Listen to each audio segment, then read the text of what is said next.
सच्चिदानंद सद्गुरु साईनाथ महाराज की जय। ओम साई राम। मित्रों, आज का ब्लॉग आप सभी हमारे साईं परिवार के लिए विशेष लाभकारी और कल्याणकारी है, क्योंकि आज के ब्लॉग में हम अपने साईं परिवार के लिए थर्सडे का, गुरुवार का बहुत ही विशेष और अचूक उपाय लेकर के आए हैं, जिसके माध्यम से आपके हर बिगड़े हुए कार्य बनेंगे और आपके घर में धन धान्य से परिपूर्णता आएगी।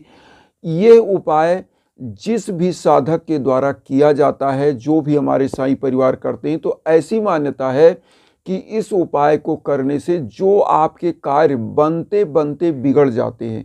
जैसे देखिए, 99% आपका कर्म होता है, कर्म को प्रधान माना गया है, लेकिन 1% जो भाग्य होता है वह आपकी दशा और दिशा को डिसाइड करता है। यहाँ एक एग्जाम्पल हम आप लोगों को देंगे कि जैसे कोई बच्चा मान लीजिए स्टडी कर रहा है, तैयारी कर रहा है और वह इंटरव्यू तक पहुंच जाता है अपनी मेहनत से, लेकिन इंटरव्यू में अगर वह डिस्क्वालीफाई हो जाता है तो इसका मतलब होता है कि जो 1% के कारण उसका 99% भी खराब हो जाता है।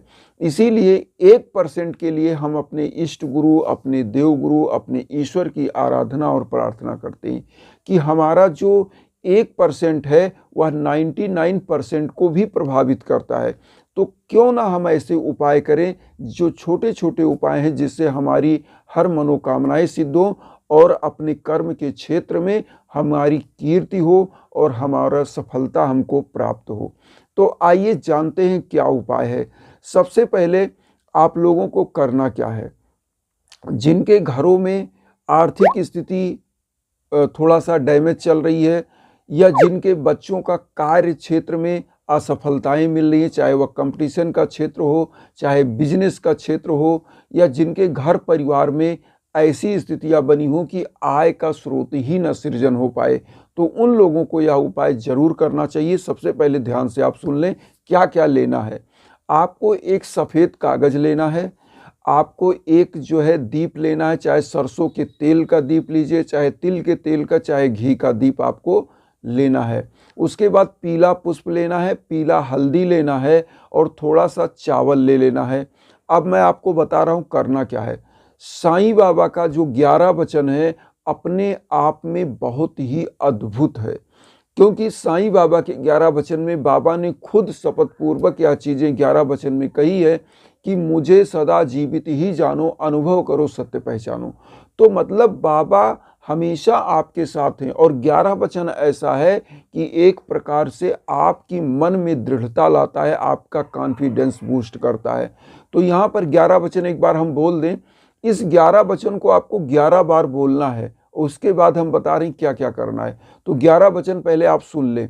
जो शिरडी में आएगा आपद दूर भगाएगा, चढ़े समाधि की सीढ़ी पर, पैर तले दुख की पीढ़ी पर, त्याग शरीर चला जाऊंगा, भक्त हेतु दौड़ा आऊंगा, मन में रखना दृढ़ विश्वास, करे समाधि पूरी आस, मुझे सदा जीवित ही जानो, अनुभव करो, सत्य पहचानो, मेरी शरण आखाली जाए, हो तो कोई मुझे बताए, जैसा भाव रहा जिस जन का, वैसा रूप हुआ मेरे मन का, भार तुम्हारा मुझ पर होगा, वचन न मेरा झूठा होगा, असहायता लो भरपूर, जो मांगा वह नहीं है दूर, मुझ में लीन वचन मन काया, उसका ऋण ना कभी चुकाया, धन्य धन्य वा भक्त अनन, मेरी शरण तजले नानन।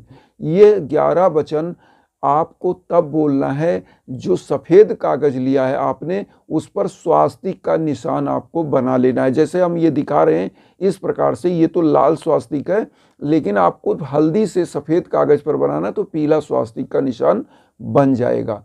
इस स्वास्तिक के निशान को बनाने के बाद आपको 11 बार यही 11 वचन बोल देना है बाबा के सम्मुख, और घी का दीप प्रज्वलित कर दीजिएगा, या तिल के तेल का दीप प्रज्वलित, या सरसों का, जो भी आपके पास अवेलेबल हो। हालांकि बृहस्पतिवार को अगर सरसों के तेल का दीप ना प्रज्वलित करें तो सबसे अच्छा है।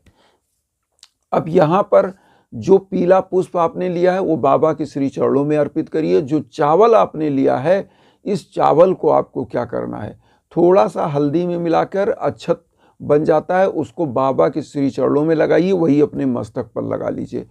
अब यहाँ पर जो दीप प्रज्वलित किया है, इसी दीप के ऊपर जिस कागज में आपने स्वास्तिक का निशान बनाया, एक बार ऐसे दिखा लीजिए, सेक लीजिए, या एनर्जाइज हो जाएगा।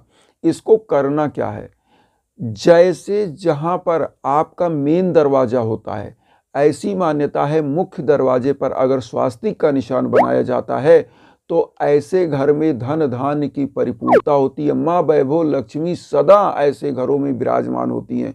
और स्वास्तिक का जो निशान होता है, ऐसे घर में जो विघ्न बाधाएं आती हैं, रोग दोष कलेश विकार आते हैं, यह समाप्त हो जाते हैं। तो इसको अपने मुख्य दरवाजे पर चिपका दीजिए।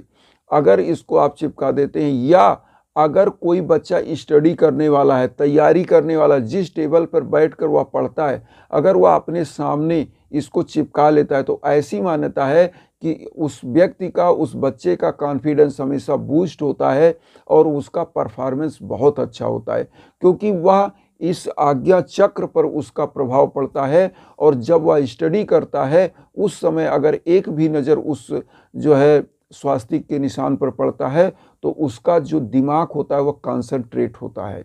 और कॉन्सेंट्रेट जब होता है तो सब कुछ बहुत अच्छे से, सुगमता से वह ग्रैप्स कर लेता है और एग्जाम में उसका माइंड बहुत अच्छे से रिकॉल करता है। अब जिनके घरों में, आप ये सोचेंगे जिनके घरों में धन की कमी है, वो तो धन की कमी के लिए यह उपाय बताया गया, इसको मुख्य दरवाजे पर आपको लगाना है।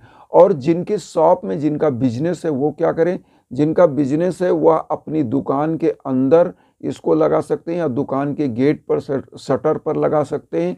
तो ऐसी मान्यता है कि वहाँ पर भी सकारात्मक ऊर्जा आती है और वहाँ पर कस्टमर बढ़ते हैं, उनके क्लाइंट बढ़ते हैं, उनकी दुकान का प्रोग्रेस होता है। इसीलिए बहुत सारी जगहों पे आपने स्वास्तिक का निशान बना के देखा होगा, लिखा रहता है शुभ लाभ। तो इसका मतलब होता है कि यह शुभता भी प्रदान करता है, लाभ भी प्रदान करता है। और जहाँ पर कोई चीज़ पॉजिटिव होती है वहाँ पर सकारात्मक चीज़, लाभ जरूर प्राप्त होता है। तो यह धन धान्य से परिपूर्णता का उपाय है और इसको थर्सडे को करना है। एक थर्सडे को आपको यह सब बना करके, और इसको करना क्या, 7 थर्सडे इसको करिए, लेकिन एक ही बार कागज़ में स्वास्तिक का निशान बनाइए और इस कागज़ के निशान को 7 बृहस्पतिवार उसी पूजा कक्ष में रहने दीजिए। 7वें बृहस्पतिवार को जिस प्रकार से हमने बताया, इसको मुख्य दरवाजे पर चिपका दें, दुकान में चिपका दें, स्टडी टेबल के पास चिपका दें। तो इससे आपके बच्चे का कॉन्फिडेंस बूस्ट होता है, आपके घर के मुख्य दरवाजे पर लगता है तो धन धान्य से परिपूर्णता आती है। अब यहाँ एक चीज़ और हम आप लोगों को इन्फॉर्मेशन हमेशा देते हैं कि किसी भी विशेष कारण से अगर मान लीजिए आपके जीवन में जो बाधाएं आ रही हैं, जो आप समझ नहीं पा रहे हैं, तो ऐसी भीषण बाधाओं को समाप्त करने के लिए यज्ञ याजन हवन जरूर कराना चाहिए। इसलिए आप हमारे इंस्टाग्राम पर संपर्क कर सकते हैं, जो लिंक हम अपने यूट्यूब पर देते रहते हैं, उस लिंक पर आइए। हमारे लायक जो भी है हम आपका सहयोग कर सकते हैं वो हम करेंगे। और इन्हीं भावनाओं के साथ एक चीज़ और कहेंगे कि वसुधैव कुटुंबकम की भावना जो हम लेकर चल रहे हैं, उसमें आप लोग चैनल को सब्सक्राइब करके और हमें भी आशीर्वाद दीजिए। और उन साई भक्तों तक वीडियो को जरूर शेयर करिए जो किन्हीं कारणों से कष्ट में, दुख में। इसी भावना के साथ ओम साई राम।